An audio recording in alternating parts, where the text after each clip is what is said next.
Hey, what's going on, everybody? This is Tyrone back with Tech Life. And it must be a bad day at Verizon today. They reported their earnings earlier this morning, and as you can see by the title, Verizon earnings, subscriber additions fall short of estimates. So earlier this morning, as I mentioned, Verizon, they went ahead and reported their quarterly earnings, subscriber additions, all that good stuff. And analysts had them estimated at adding 726,000 subscribers. Verizon only reported adding 591,000 subscribers. So, the media's running with it.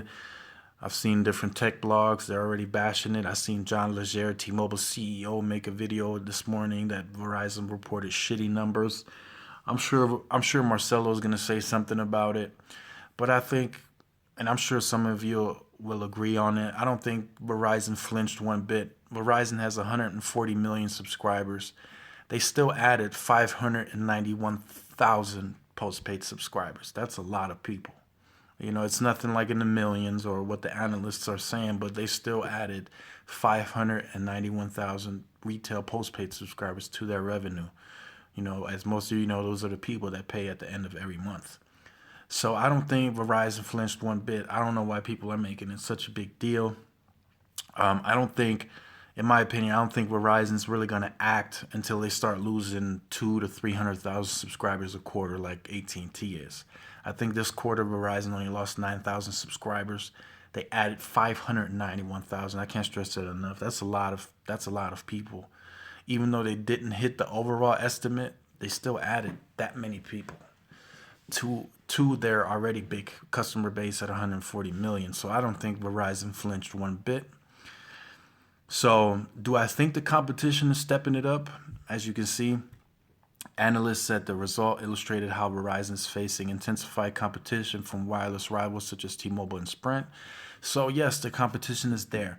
It's definitely there, and I think this will also make a case to why we should still have four U.S. carriers instead of narrowing it down to three.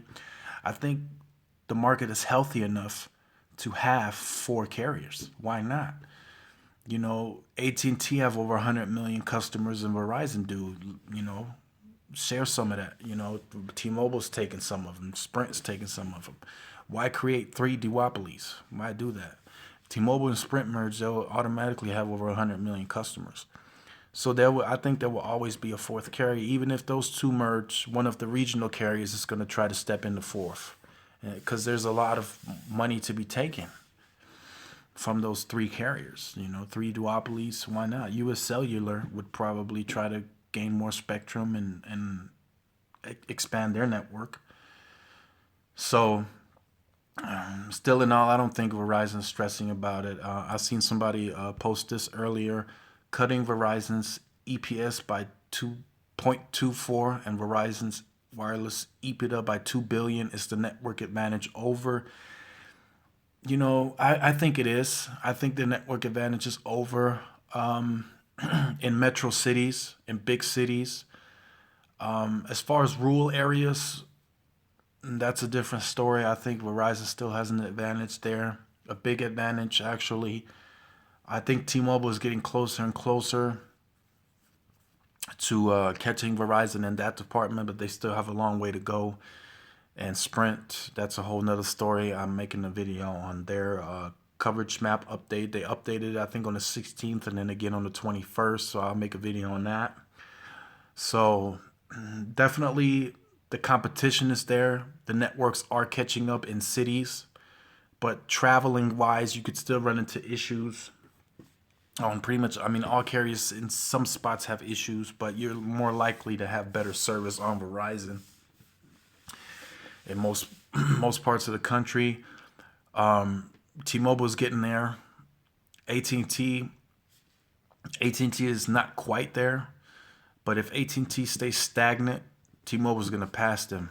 They're going to pass them as the number two carrier on coverage. T-Mobile has already more LTE sites converted than AT&T. AT&T still has a lot of HSPA Plus out there that they need to convert over to LTE. And T-Mobile has already passed them on that. So soon, if AT&T stays stagnant, T-Mobile will pass AT&T on network coverage. So Just wanted to make this video for you guys. I couldn't wait. I want to see what you guys think. Leave your comments in the comment section. Give these videos a thumbs up. It helps the channel out a lot. Like, share, and subscribe. And this is Tyrone with Tech Life, and I will see you guys in the next video. Peace.